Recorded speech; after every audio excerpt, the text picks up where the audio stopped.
अस्सलाम वालेकुम। तो मेरा नाम है अदनान और मैं आप लोगों की भेजी गई हॉरर स्टोरीज़ को नरेट करता हूँ। कैसे हैं आप लोग? उम्मीद करता हूँ खैरियत से होंगे और जहाँ होंगे खुश होंगे।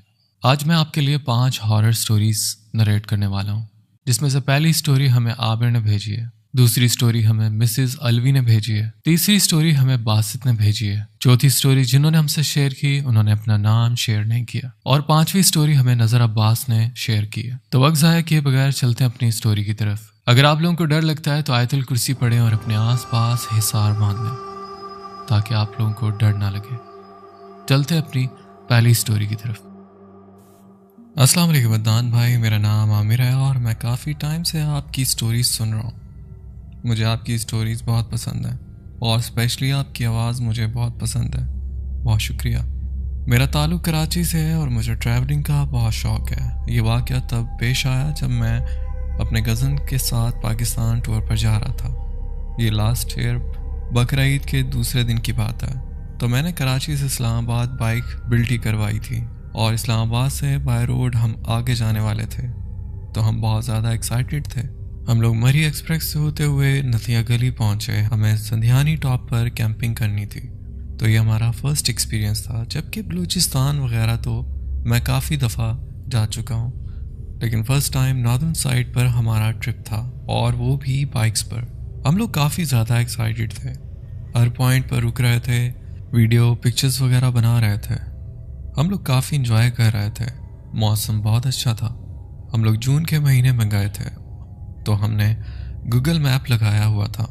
हमने देखा कि ठंडियानी टॉप ज़्यादा दूर नहीं है और जो अराइवल टाइम हमें शो हो रहा था वो रोशनी रहते रहते हम वहाँ पहुँच जाते। मगर हुआ ये कि हम सुबह 8 बजे निकले थे इस्लामाबाद से। तो रुकते रुकाते खाना वगैरह खाते, पिक्चर्स वगैरह बनाते, हमें एबटाबाद पहुँचते पहुँचते 6 बज गए। तो हम लोगों ने खाना भी खाना था। तो हम लोगों ने खाना खाया, फिर वहाँ के मकामी लोगों से पूछा कि ठंडियानी टॉप का रास्ता कहाँ से जाता है। तो फिर लोगों ने हमें बताया कि जो रोड ऊपर जा रहा है वो ठंडियानी टॉप पर ही जा रहा है, वहाँ जाकर ये ख़त्म हो जाएगा। मैं और मेरा कज़न एक ही बाइक पर थे। तो खैर हमने अभी आधा रास्ता भी क्रॉस नहीं किया था कि हमें भूख लग गई। तो हमने एक जगह रुक कर चाय वगैरह पी। चाय पीते पीते काफ़ी ज़्यादा अंधेरा हो गया। खैर हमें जाना तो ऊपर ही था। तो खैर हमने रात का सफ़र स्टार्ट किया। आबादी से जो रोड ऊपर जा रहा था ठंडियानी टॉप पर, क्योंकि रात को बहुत ही कम लोग ऊपर जाते हैं, सिर्फ हम ही थे जो ऊपर जा रहे थे, वो भी बाइक पर। तो हम लोग ऊपर जा रहे थे तो हमें ऐसा लगा कि हमारी बाइक बहुत ज़्यादा हैवी हो गई है। हालांकि मेरे पास होंडा 150 थी और ये बाइक ऐसी है कि अगर आप इस पर 3 बंदे भी बिठा दो तो ये इतना लोड फील नहीं करती है। खैर हमने सफ़र कंटिन्यू रखा और सोचा कि हो सकता है हमारा वहम हो। तो वहाँ पर एक जगह आती है काला पानी, और जब हमने वो क्रॉस किया तो वहाँ पर हमारी बाइक बंद हो गई क्योंकि वहाँ पर काफ़ी ऊंचाई थी। मैंने काफ़ी दफ़ा सेल्फ मारा लेकिन बाइक स्टार्ट नहीं हो रही थी। तो मेरे कज़न ने कहा कि हम ऊपर ऊंचाई की तरफ धक्का नहीं लगा सकते, बाइक को नीचे करो तो ये ऑटोमेटिकली स्टार्ट हो जाएगी। और जब हमने इस तरह किया तो बाइक स्टार्ट हो गई। और फिर जब हम थोड़ा सा आगे गए तो हल्की हल्की बारिश स्टार्ट हो गई। तो हम लोग एक दरख्त की आड़ में रुक गए कि बारिश थोड़ी सी कम हो जाए तो हम ऊपर जाएंगे।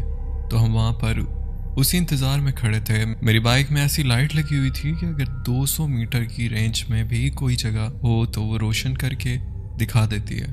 हमने बाइक स्टार्ट ही रखी हुई थी कि दोबारा बंद ना हो जाए। इसकी लाइट भी ऑन रखी हुई थी और बारिश भी मुसलसल हो रही थी। तो हमें एकदम सामने नज़र आया कि एक औरत सफ़ेद लिबास में रोड के बिल्कुल दरमियान में आकर खड़ी हुई है, मेन ट्रैक पर। और वो ट्रैक 6 से 7 फुट चौड़ा था कि एक गाड़ी आराम से गुजर जाए, और इसके साथ एक बाइक भी। तो वो औरत अकेली इस रोड पर खड़ी हुई थी, ना बंदा ना बंदे की साथ। तो हम लोगों ने जब इसे देखा तो हम काफ़ी ज़्यादा शॉक्ड हो गए कि इतनी ज़्यादा सर्दी में, इतनी बारिश में ये औरत बीच सड़क पर क्या कर रही है। खैर हम लोग काफ़ी देर तक इसे देखते रहे और फिर वो अचानक से गायब हो गई। हालांकि वहाँ पर कोई आबादी नहीं थी, दोनों तरफ बस जंगल ही था। हम लोग काफ़ी ऊंचाई पर खड़े हुए थे। वहाँ से पूरा एबटाबाद नज़र आता है। हम वहाँ पर खड़े होकर बारिश के रुकने का इंतज़ार कर रहे थे और इसके बाद हमें किसी औरत के हंसने की आवाज़ आई। हमने इधर उधर देखा और कहा कि पता नहीं कौन है। इतने में बारिश रुक गई और हम लोग अपनी बाइक पर बैठे और आगे का सफ़र शुरू किया। वो रोड जिगजैग वाला था जो ऊपर चढ़ रहा था। तो थोड़ी देर के बाद हमें फिर अपनी बाइक के आगे वही औरत नज़र आई एक मोड़ पर। जैसे कि हम नीचे थे और वो मोड़ ऊपर जा रहा था, तो वो औरत हमें वहाँ पर नज़र आई। हालांकि हम लोग 2-3 किलोमीटर आगे आ चुके थे। तो हमारे जहन में आया कि ये इतनी जल्दी ऊपर कैसे जा सकती है। फिर हमने सोचा कि हो सकता है कि मकामी हो और हो सकता है इतनी आदत हो पहाड़ों पर चढ़ने की। खैर, जब हम लोग घूमते हुए ऊपर इस जगह पर पहुँचे तो वो वहाँ पर नहीं थी। हम लोगों ने फिर यही सोचा कि हो सकता है कि कहीं बैठ गई हो या कहीं चली गई हो। फिर इसी तरह से एक और मोड़ आया और वो हमें फिर ऊपर नज़र आई। हम फिर काफ़ी शॉक्ड हो गए कि ये इतनी जल्दी ऊपर कैसे आ गई। इसकी स्पीड एक बाइक से भी ज़्यादा कैसे हो सकती है। तो खैर, जब हम ऊपर पहुँचे हैं तो औरत स्टिल एक जगह खड़ी हुई थी और जब हमारी बाइक की रोशनी इसके चेहरे पर पड़ी तो हमारे रोंगटे खड़े हो गए। इसका चेहरा ऐसे था जैसे कोई 18-19 साल की बुढ़िया हो। वो थोड़ी सी झुकी हुई थी और इसके चेहरे पर झुर्रियाँ बहुत मोटी थी। और जब हमारी नज़र इसके पैरों पर पड़ी तो इसके पैर उल्टे थे। और जब हमने वो देखा तो हम चढ़ाई पर ऊपर चढ़ रहे थे। तो हम लोगों ने जल्दबाजी में बाइक नीचे की तरफ घुमाई तो वहाँ से बाइक स्लिप हो गई। शुक्र है बाइक बंद नहीं हुई और हम दोनों भी वहीं पर गिर गए। खैर, जैसे तैसे करके हमने बाइक उठाई और दोबारा बाइक पर बैठे और बड़ी स्पीड से नीचे उतरने लगे। जब हम लोग नीचे उतर रहे थे तो नीचे वाली चढ़ाई पर अगले ट्रैक पर वही औरत दोबारा नजर आई। तो हम लोग वहीं पर रुक गए और कहा कि पता नहीं क्या मसला है, ये बार बार सामने क्यों आ रही है। खैर, हमें जो जो आता था हमने वो पढ़ा और ख़ुद पर दम किया और नीचे उतरने की बजाय दोबारा ऊपर चढ़ने लगे। और इतने में एक गाड़ी भी आ गई थी वहाँ। तो वो भी कोई घूमने वाले थे और वो हाई रूफ भी ऊपर चढ़ रही थी। तो हमारे दिल को थोड़ी तसल्ली हो गई कि इनको फॉलो करते करते हम भी ऊपर चले जाएंगे। तो खैर, हम लोग कैंपिंग स्पॉट पर बिल्कुल ऊपर वहाँ पहुँच गए और जब हम वहाँ पर पहुँचे तो वहाँ पर एक रिजॉर्ट बना हुआ था और बाकी लोग उधर बारबेक्यू वगैरह एंजॉय कर रहे थे। तो खैर, हमने भी एक जगह देखी। हम लोग काफ़ी ज़्यादा थके हुए थे तो हम लोगों ने वहाँ से थोड़ा फासले पर एक कैंप लगाया और आग वगैरह जलाकर अपने कैंप के अंदर बैठ गए और सामान वगैरह सेट करने लगे। और हमने बाइक भी सामने ही खड़ी कर दी। मेरा कज़न तो लेटते ही सो गया था जबकि मैं थोड़ा सा मोबाइल यूज़ कर रहा था। और फिर अचानक मेरी भी आंख लग गई। मुझे सोए हुए पता नहीं कितना टाइम गुजर गया था कि मुझे ऐसा लगा जैसे किसी ने मुझे उठाया है। खैर, मैं उठा तो मेरा कज़न कैंप में नहीं था। जब मैंने इसको देखा तो वो कहीं भी नहीं था। वहाँ पर मोबाइल सिग्नल्स भी कभी आते हैं कभी नहीं आते। और जब मैंने इसको कॉल की तो इसका मोबाइल भी कैंप में रखा हुआ था। खैर, मेरे पास एक हैवी ड्यूटी लाइट थी, वो मैं घर से लेकर आया था। मैंने वो निकाली और इसको ढूंढने लगा तो मुझे कहीं भी नहीं मिला। बताता चलूँ कि वहाँ कहीं भी वॉशरूम नहीं है और जो वॉशरूम्स हैं वो छोटे मोटे ढाबे पर हैं और वो ढाबे खाई की तरफ हैं। खैर, मैं ढाबे पर गया तो वहाँ भी सब सो रहे थे। तो जब मैं वॉशरूम वाली साइड पर गया तो मैंने देखा कि जो मेरा कज़न है वहाँ पर खाई वाली साइड पर बैठा हुआ है और बैठ के रो रहा है। तो मैं एकदम शॉक्ड हो गया और इससे पूछने लगा कि क्या हुआ है तुम्हें। मैंने उससे काफ़ी दफ़ा पूछा लेकिन उसने मुझे कोई जवाब नहीं दिया। मैंने इसका हाथ पकड़कर इसको खड़ा किया और कहा कि चलो यार, सोना है और चलकर सोते हैं, सुबह फिर निकलना है, क्योंकि हम लोगों को नारायण से होते हुए गिलगित पहुंचना था। तो मैंने इससे कहा कि आओ। तो पहले तो वो मेरे साथ चल रहा था और फिर आहिस्ता आहिस्ता मेरे पीछे हो गया। खैर, जब मैं कैंप पहुंचा और कैंप के अंदर जैसे ही घुसा तो मैंने देखा कि मेरा कज़न अंदर ही सो रहा है। और जब मैंने पीछे मुड़कर देखा तो मेरा कज़न वहाँ पर नहीं था। तो मेरे पाँव तले ज़मीन निकल गई। मैंने अपने कज़न को हिलाया और कहा कि भाई तुम कहाँ गए हुए थे? पहले मैंने तुम्हें वॉशरूम में देखा और जब मैं तुम्हें यहाँ लेकर आया तो तुम मेरे पीछे थे और अब यहाँ कैसे सो रहे हो? तो इसने कहा कि भाई मैं तो यहाँ ही सो रहा था, मैं तो कहीं भी नहीं गया। खैर मैं काफ़ी हैरान हुआ। फिर मैंने इसे कहा कि ठीक है तुम सो जाओ, और मैं भी लेट गया। और लेटने के बाद मेरी भी आंख लग गई। यहाँ पर बताता चलूँ कि जिन लोगों ने आसपास बारबेक्यू का अरेंज किया हुआ था वो लोग भी वहाँ से जा चुके थे और वहाँ पर बिल्कुल सन्नाटा था और सिर्फ हमारा ही कैंप था। तो जब मैं सोया हुआ था तो मुझे ऐसा लगा जैसे कोई कैंप के बाहर गड्ढा खोद रहा है। तो इस आवाज़ से मेरी आंख खुल गई और जब मैंने कैंप के अंदर से हल्का सा बाहर देखने की कोशिश की तो बाहर कोई भी नहीं था और मैं फिर से लेट गया। थोड़ी देर के बाद मुझे फिर वही आवाज़ आई और जब मैंने दोबारा देखा तो वही औरत गड्ढा खोद रही थी। तो मैं उसको चुप करके देखने लगा। मेरा कज़न सो रहा था। मैंने देखा कि इसके पास एक बोरा रखा हुआ था और इसमें कुछ है। वो कैंप से तकरीबन 4 मीटर आगे गड्ढा खोद रही थी जो आराम से मुझे नज़र आ रहा था क्योंकि रिजॉर्ट की लाइट इस तरफ घूमी हुई थी तो हल्की हल्की रोशनी वहाँ पड़ रही थी। थोड़ी देर के बाद मैंने देखा कि वो इस बोरे में से कुछ निकाल कर इस गड्ढे में डाल रही है और जब मैंने गौर किया देखा कि वो इंसानी हड्डियाँ और खोपड़ियाँ थीं। तो मैंने कैंप को थोड़ा सा और खोल कर देखा तो इस औरत ने मेरे कैंप की तरफ नज़र घुमाई। हालांकि मैं इतनी छोटी सी जगह से देख रहा था कि कोई मुझे बाहर से देख ना सके। मेरे कैंप के अंदर भी अंधेरा हो रहा था मगर इस औरत ने मुझे देख लिया और वो देखकर मेरे पास आने लगी और बहुत ही अजीब व गरीब तरीके से। तो मैंने इसको देखते ही इस गैप वाले एरिया को भी बंद कर दिया और अपने स्लीपिंग बैग के अंदर घुसकर इसको जिप लगा ली। तो वो बिल्कुल मेरे कैंप के पास आकर रुक गई। इसके पास कोई लकड़ी नुमा चीज़ थी जो मेरे कैंप में मारने लगी क्योंकि बाहर रोशनी थी तो वो अंदर से बाहर पूरा शैडो नज़र आ रहा था। तो जब वो मारने लगी मैंने तब भी कोई आवाज़ नहीं निकाली। तो इतने में बाहर किसी चौकीदार ने सीटी बजाई तो मैं बड़बड़ा कर उठा तो वो शैडो गायब हो चुका था।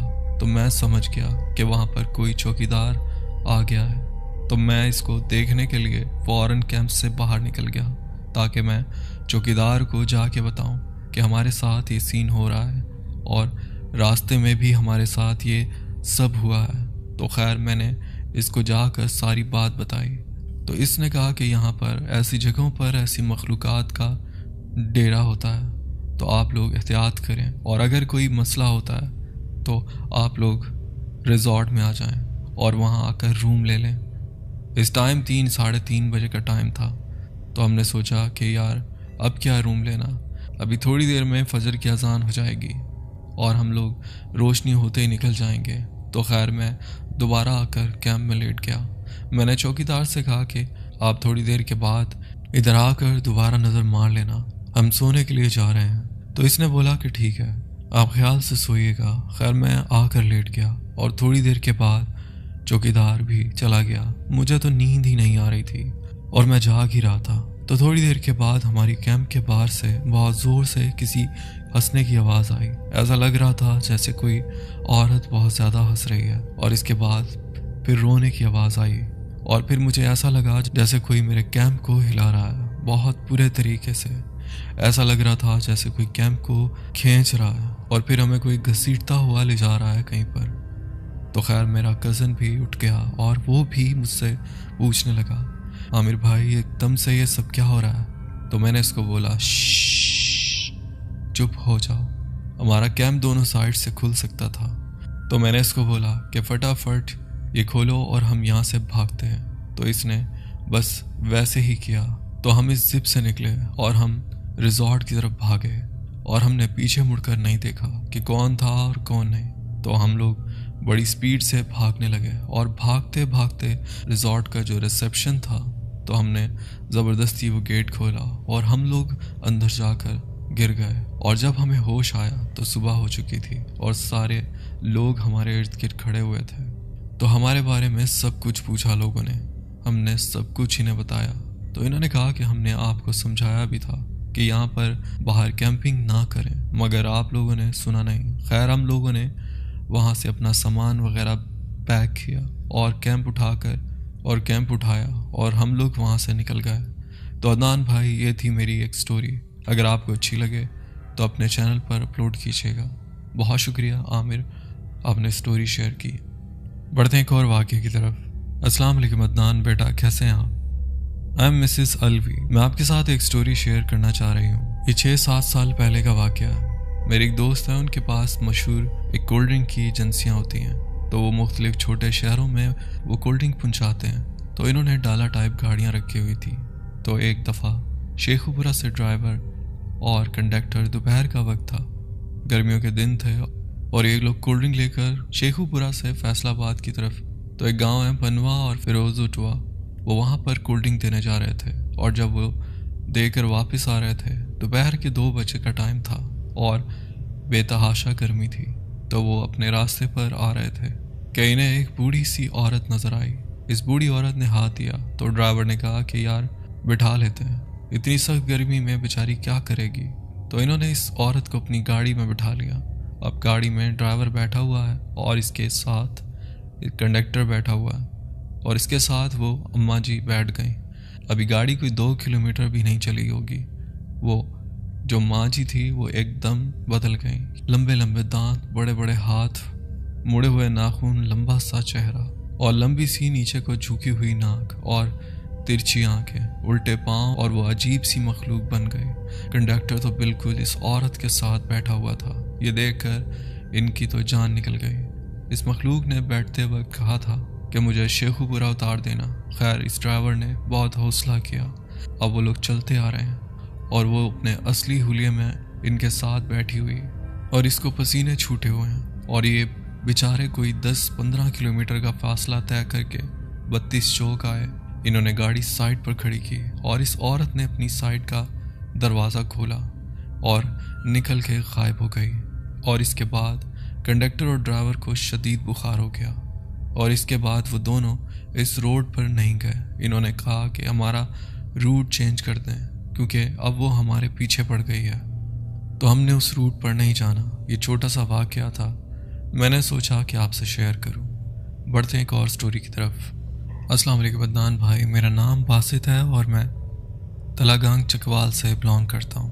मैं आपकी स्टोरी कुछ दिनों से बहुत शौक से सुन रहा हूं, तो मैंने सोचा कि क्यों ना मैं अपनी भी एक स्टोरी आपसे शेयर करूं। ये जो वाक़या मैं आपके साथ शेयर करने वाला हूँ, ये मेरे मामू के साथ पेश आया था। ये बात है 2010 की। मेरे मामू दुबई होते थे और 5 साल बाद पाकिस्तान वापस आए थे। तो उनके कुछ दोस्तों ने रात को गैदरिंग का प्लान बनाया और वो इस वक्त जवान थे। खैर, रात देर तक उन्होंने अपने दोस्तों के साथ बाहर शुगर लगाया और तकरीबन रात के 2 बजे मामू ने अपने दोस्तों से बोला कि रात काफ़ी हो गई है, घर वाले इंतज़ार कर रहे होंगे, मैं जाता हूँ। वो वहाँ से निकले। ये बताता चलूँ कि हमारा सिटी उस वक्त इतना डेवलप नहीं हुआ था, कस्बा था। खैर, वो मेन रोड पे निकले तो पैदल ही चलते आ रहे थे। रास्ता बहुत खौफनाक मंजर पेश कर रहा था। हर तरफ अंधेरा, दूर दूर तक कहीं भी कोई लाइट नजर नहीं आ रही थी। अब एक पॉइंट ऐसा आया, वहां से उनको घर जाने के 2 रास्ते थे। एक मेन रोड से था जो ज़रा लंबा था, घूम के आना था, और एक रास्ता कच्चा था जो खेतों से गुजर कर जाना पड़ता था, लेकिन काफ़ी शॉर्ट था। उस रास्ते पे कुआं भी था जो कि बहुत ज़्यादा पुराना था। अब तो वो ख़त्म हो गया। उस वक्त वो हमारे शहर के सबसे हॉरर जगहों में से एक था। उसके किस्से कहानियाँ मशहूर थे। खैर, मामू भी चल पड़े कच्चे रास्ते पे, आगे मामू की ज़ुबानी। मैं चलता जा रहा हूँ। जब वो कुआं आया तो वहाँ मुझे अजीब सी आवाज़ आई, जैसे कोई औरत हंस रही है। खैर, मैंने इग्नोर किया और आगे चलना शुरू कर दिया। अब उस रास्ते के साथ साथ टीला आ गया। जो लोग हमारे एरिया से वाकिफ़ हों उन्हें पता होगा कि तलागांग वाली साइड पे ज़मीन हमवार नहीं है। तो जैसे मैं चलता जा रहा हूँ, मुझे महसूस होता है कि जैसे उस टीले के ऊपर कोई मेरे साथ चल रहा है और उसके पैरों में पायल है जिससे छन छन की आवाज़ आ रही थी। चूँकि मैं नशे में था, मुझे समझ नहीं आ रही थी। फिर आगे जाकर मुझे अचानक फील हुआ जैसे वो अब नीचे मेरे साथ चलना स्टार्ट हो गई है। मैंने उसकी तरफ देखा तो क्या देखता हूँ, एक सुर्ख लिबास में दुल्हन है जो कि बहुत हसीन थी। मुझे बोलती, आबिद कहाँ जा रहे हो, इतने टाइम के बाद आए हो, आओ बैठे थोड़ी देर बातें करते हैं। मैं भी उसके साथ बातें करने लगा और उसके साथ ज़मीन पे बैठ गया। कोई 2 मिनट ही गुजरे होंगे कि मेरी नज़र उसके पैरों पर पड़ी जो पीछे मुड़े हुए थे। अच्छा, यहाँ बताता चलूँ कि पैर मुड़ने से मुराद ये नहीं कि पाँव बिल्कुल पीछे थे, उसके पैर बहुत अजीब से थे। वो देखकर मेरे औसान ख़ता हो गए, बट मैंने अपने आप पे कंट्रोल रखा और बग़ैर वक्त ज़ाया किए वहाँ से उठकर तेज़ तेज़ कदमों से चलने लगा। और मुझे महसूस हो रहा था कि वो भी मेरे पीछे आ रही है और मैं जितना तेज़ चल सकता था चला और मुसलसल मुझे पीछे से आवाज़ें दे रही है, आबिद रुको, बात सुनो, एक दफ़ा पीछे मुड़कर तो देखो। और अल्लाह का शुक्र है कि आगे जाके आबादी स्टार्ट हुई और पक्का रास्ता आ गया। जैसे ही मैंने पक्के रास्ते पे कदम रखा तो मुझे पीछे से आवाज़ आई, तुम्हारी किस्मत अच्छी थी जो तुमने पीछे मुड़कर नहीं देखा। तो ये थी मेरी स्टोरी। उम्मीद करता हूँ कि आप अपनी ऑडियंस से शेयर करेंगे। बढ़ते हैं एक और स्टोरी की तरफ। अस्सलाम वालेकुम अदनान। एक छोटा सा वाक़या है जो मैं आपसे शेयर करना चाहता हूँ। आपकी स्टोरी सुनता हूँ तो मैं काफ़ी हिम्मत करके आपसे शेयर कर रहा हूँ। मेरा ताल्लुक़ सक्खर से है। तो हम 3 दोस्त थे और टाइम रात के 3:30 बज रहे थे कि हम शादी अटेंड करके आ रहे थे। ये वाक़या शाही बाज़ार नीम की चारी का है। मैंने अपने एक दोस्त को ड्रॉप किया नीम की चारी, तो मेरे बाइक एकदम ख़राब हो गई। तो मैं और मेरा एक दोस्त अकेले शाही बाज़ार पहुंच गए पैदल, और हमारे अलावा दूर दूर तक कोई नहीं था। तो पहले तो मुझे ऐसा लगा मुझे किसी ने पीछे से टैप किया है, तो मैंने समझा कि मेरा दोस्त होगा। तो मैंने उस टाइम ज़्यादा नोट नहीं किया। मैं थोड़ा सा ही आगे गया तो मेरा दोस्त पीछे से आ रहा था कॉल पे बात करते हुए, और उसने मुझे आवाज़ लगाई। मैं रुक गया। उसने मुझे कहा कि यहाँ पहुँच गए। तो मैंने कहा कि ड्रामा नहीं कर, मुझे डर लगता है। तो उसने मुझे कहा कि मैं वहीं कॉल पे 10 मिनट से बात कर रहा था जहाँ मेरी बाइक ख़राब हुई थी। तो मैं थोड़ा थोड़ा डरने लगा। फिर मैं उससे बातें करने लगा। हमें निकले हुए सिर्फ 15 मिनट ही हुए थे। तो अचानक से मुझे दोबारा किसी ने पीछे से मुझे टैप किया। तो मैंने अपनी स्पीड बढ़ा दी और अपने दोस्त को भी कहा कि यार आजा जल्दी चल, मुझे कुछ एक्टिविटीज़ महसूस हो रही हैं। उसने कहा कि भाई तू थक गया है, तेरा वहम होगा। लेकिन कि मेरा वहम नहीं था। अभी 5 मिनट ही हुए थे। वो मुझे तसल्ली दे रहा था कि अचानक लाइट ऑन ऑफ होने लगी। पीछे से कोई तेज़ तेज़ हंस रहा था। मैंने आयतुल कुर्सी पढ़ना शुरू कर दी और मेरे दोस्त ने भी। तो इतने में मेरे दोस्त का घर आ जाता है, वो वहीं से चला जाता है। मैं अकेला चलता रहा और आयतें दिल ही दिल में पढ़ रहा था और चलता रहा। मैंने देखा कि वही मेरा दोस्त जिसको अभी घर पे छोड़ा था वो आगे बैठा हुआ है। मैंने उसे देखा। मैंने कहा कि तुझे अभी तो घर छोड़ा था, तू यहाँ क्या कर रहा है? उफ अदनान भाई, उसके मुड़ के देखने की देर थी। उसने जैसे ही मेरी तरफ देखा तो मेरे पाँव तले ज़मीन निकल गई। उसका चेहरा ऐसा हुआ था, आंखें दोनों ऊपर चढ़ी हुई थी। मैंने तेज़ तेज़ आयतुल कुर्सी पढ़ना शुरू कर दी और मैं बाइक छोड़कर भाग गया। मैं जैसे ही भाग रहा था मुझे ऐसा लग रहा था जैसे बहुत से लोग मेरे पीछे भागते हुए आ रहे हैं। मेरी हिम्मत नहीं हुई पीछे मुड़ कर देखने की और थोड़ी ही देर में मैं अपने घर पहुंच गया। तो ये था मेरा एक छोटा सा वाक़या। उम्मीद करता हूँ आप अपनी ऑडियंस से शेयर करेंगे। अस्सलाम वालेकुम भाई, मेरा नाम नज़र अब्बास है और मैं फैसलाबाद से हूँ। मैं आपकी स्टोरी बहुत शौक़ से सुनता हूँ। आपकी कहानी सुने बगैर मुझे नींद नहीं आती। तकरीबन 2 साल पुरानी बात है। मैं और मेरा कज़न नानी के घर गए गर्मियों की छुट्टियों में। लाहौर उनके घर के पास एक खेत था। मेरी और मेरे कज़न की आदत थी अक्सर खाने के बाद सिगरेट पीते थे।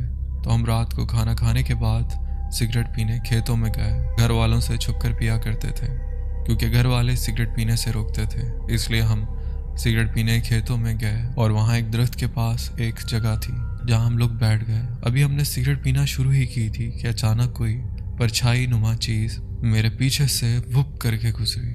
जहाँ हम बैठे थे उसके बिल्कुल पीछे एक नाला था जहाँ से खेतों में पानी जाता था। तो मैंने उस वक्त इग्नोर कर दिया। 2 से 3 मिनट बाद फिर ऐसा ही हुआ, लेकिन इस बार हमें ऐसा महसूस हुआ कि जैसे हमारे पीछे से अभी कोई भाग कर गया। फिर मैं और मेरा कज़न वहाँ से उठे और घर की तरफ जाने लगे। तकरीबन 11:30 बजे का टाइम हो रहा था तो हमने देखा कि रास्ते में एक लड़की खड़ी है। उसने लाल रंग की साड़ी पहनी हुई थी, जैसे कोई दुल्हन हो। वो हमें देखते ही हमारी तरफ बढ़ी। मेरे तो रोंगटे खड़े हो गए। मैंने सोचा रात के इस वक्त कौन होगा इस सुनसान जगह पर। फिर मेरी अचानक नज़र उसके पाँव पर पड़ी जो कि उल्टे थे। मैं तो ये देखकर मेरा कज़न तो बेहोश ही हो गया। अब मैं क्या करता? मैंने फिर आयतल कुर्सी पढ़ना शुरू कर दी। फिर वो अचानक से गायब हो गई। मैंने अपने कज़न को जल्दी से उठाया और घर ले गया। घर पहुंचकर मैंने ये सारा वाक़या नानी को बताया। फिर उन्होंने बताया कि उस खेत में एक चुड़ैल का साया है जो रोज़ रात को अक्सर गांव वालों को नज़र आती है। बस उसके बाद हम उस जगह पर नहीं गए। तो एक था मेरा एक वाक़या, इसे अपने प्रोग्राम में शामिल कीजिएगा। बहुत शुक्रिया। तो दोस्तों, उम्मीद करता हूँ आज की स्टोरीज़ आपको अच्छी लगी होंगी। अगर स्टोरीज़ अच्छी लगी हो तो वीडियो को लाइक करना ना भूलिएगा। अगर आप मेरे चैनल पर नए हैं तो चैनल को सब्सक्राइब कर लें, बेल आइकन को प्रेस करके ऑल का नोटिफिकेशन ऑन कर लें। इससे होगा ये कि आप मेरी हॉरर स्टोरीज़ फैमिली का हिस्सा बन जाएंगे और मेरी स्टोरी के नए आने वाले नोटिफिकेशंस आप तक पहुंच जाया करेंगे। अपना बहुत ख्याल रखिएगा, तो हमें याद रखिएगा। मुझे दे इजाज़त, मिलते हैं किसी और इंटरेस्टिंग स्टोरी में। अल्लाह हाफिज़।